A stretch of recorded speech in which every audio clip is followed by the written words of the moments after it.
an exciting episode of HLwow Spooky Wow! HLwow. HLwow. Today, we are going to be talking about trash tier. Anyway, so we're going to have 3, just like how we did with our top tier list, the top 3 characters in D&D. We're going to do now the top 3 worst characters in D&D. Alright, so coming in at number 3 of the worst, probably the best of the worst. The best of the worst. Would definitely have to be the Ranger. Alright, so the reasons, there's a few reasons why. Enlighten us, Tyler. What I will, actually. The main reason being the archetypes. Archetypes are what makes a class. You get Wizard, has a really cool archetype system. A bunch of stuff that's really archetypes make the character. And unfortunately, Rangers have one archetype that is actually worth. They have 2 archetypes total. Yeah, 2. Sorry, yeah, 2. The Beastmaster is. I couldn't think of a reason why this would be useful in almost any scenario. I really can't. It's like. It's just bad. The pet that they get, they don't even really use for battle. The best thing you could do for it is like to scout ahead, and that's really about it. And then the rest of these like abilities are just to help you protect your animal from dying. Like the level 15 ability, which is supposed to be your god tier ability, literally makes it so that your beast isn't affected by your spells. Great. Wow. So the guy won't die. Cool. Maybe he could help me in some way. That is that is. Oh man, I have a point dealing with that, but I'll talk about it. All right, later. so the decent one is the Hunter, and unfortunately, its only usefulness comes from being able to attack multiple enemies, but you have to be within 5 to 10 feet of each other to attack them. And no monster in the history of monsters has ever stood shoulder to shoulder just waiting for a hunter to pick them off. I mean, it just doesn't work that way. So. I mean, the other stuff is just all rogue-based stuff. Hide in plain sight, vanish, foe slayer. A lot of this stuff is just a rogue could do it better in almost every scenario. So that's why he comes in at number 3, because Hunter is still viable for some people, but not a lot. So that's why it's only number 3.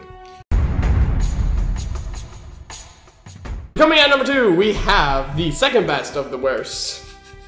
The second worst is the best. Warlock. He's the worst magic class. Fundamentally, he's flawed. He's a magic class. Spellcasting class. Spellcasting magic class that barely has any spells. Whose main objective is not to cast spells. That's where I think he loses me.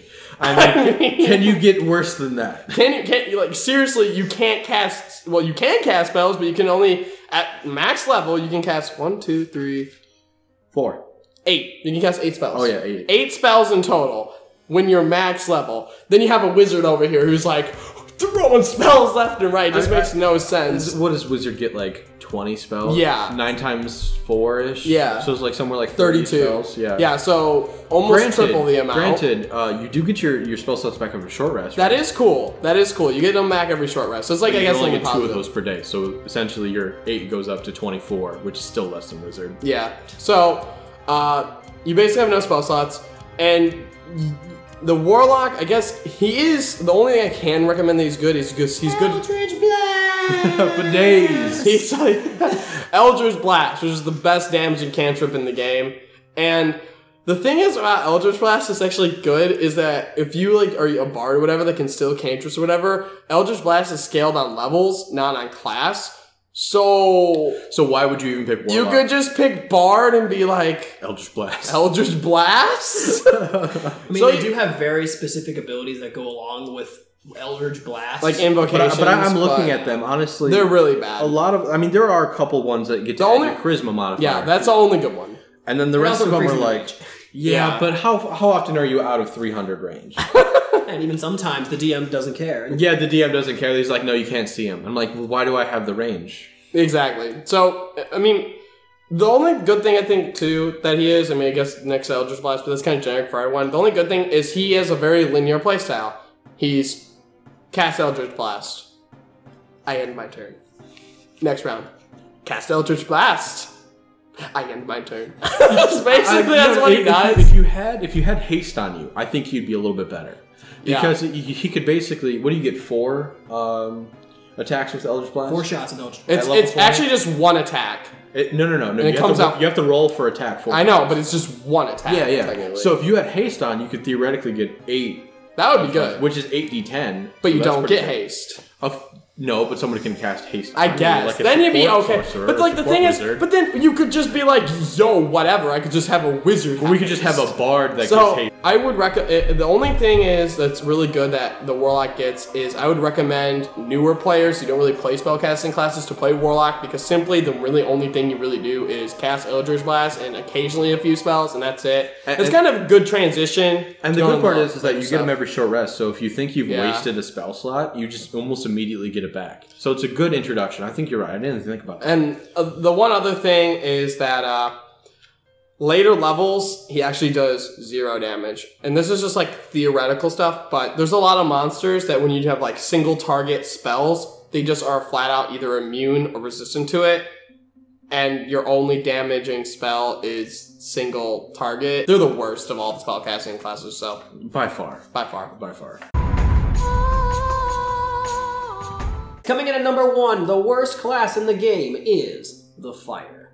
Now, there are multiple reasons why. Fighter is the most flexible class in the game. You can make him do basically anything you want to do in the game. The problem is, whatever path you take, whether it be a super tough strength-based fighter or a super sneaky dexterous-based fighter, or even a magic-based one with the Eldritch Knight, they only do that area on average at best. And everything else, they do not very good. Everything they can do in the game, and another class can do better. If you want to be a tanky fighter, be a barbarian instead. If you want to be a sneaky dex-based one, you either be a ranger or a rogue. You want to do Eldritch Knight, be a wizard. Just be a wizard. Or if you, I mean, hell, honestly, I would recommend, if you want to be a beefy melee spellcaster. Paladin. Be a paladin. Paladin. Hell, Warlock. Yeah. Warlock with the blade is better than Eldritch Knight. Not so saying something. bad. We just shit on Warlock, and it's better than this. Something else they get. A lot of the abilities that fighters get really taper off later in the game. I think past level 8 or 10, their abilities aren't that good. And even in their most powerful different archetype they have 3 archetypes. They have the champion fighter, which is not good. They have the Eldritch... Bro, 1920 crit? Come on. Oh my god. You know who else gets that? Barbarian does. Damn it. Damn it. And Eldritch Knight, which is not good because they don't get very much access symbols. And the only one that's decent is Battlemaster. And even then, they stop getting abilities a lot sooner than the others do. So they're so 15 is a trash one. You get 1 superiority die when you have 0 at initiative, which is trash. Nobody likes that kind of shit. 10, you get your superiority dies get increased. Once he hits that 15, he just doesn't get anything, like ever. Yeah, Warriors. Fighters have the most linear progression in the entire game. They're good early game because of their beefiness and their attack and their power. Then the other classes start catching up about mid game, and then they're abysmal in late game. Yeah, so they start out like I would say they'd start out like a regular level 3 character because they're just that good in the first level, and then they just at level 8 everybody passes them, and then they never get any better. Yeah, they're just bad. They're just kind of stuck there. And here's the thing: most campaigns are gonna at least last till probably 10th level. So pretty much you're gonna have fun for a good 2 sessions. If you're expecting that you're gonna stop at level 10, then I would definitely recommend doing a fighter because they are fun for those first 8 levels. You do get a lot of cool. You get to like slash like way more than anyone else does.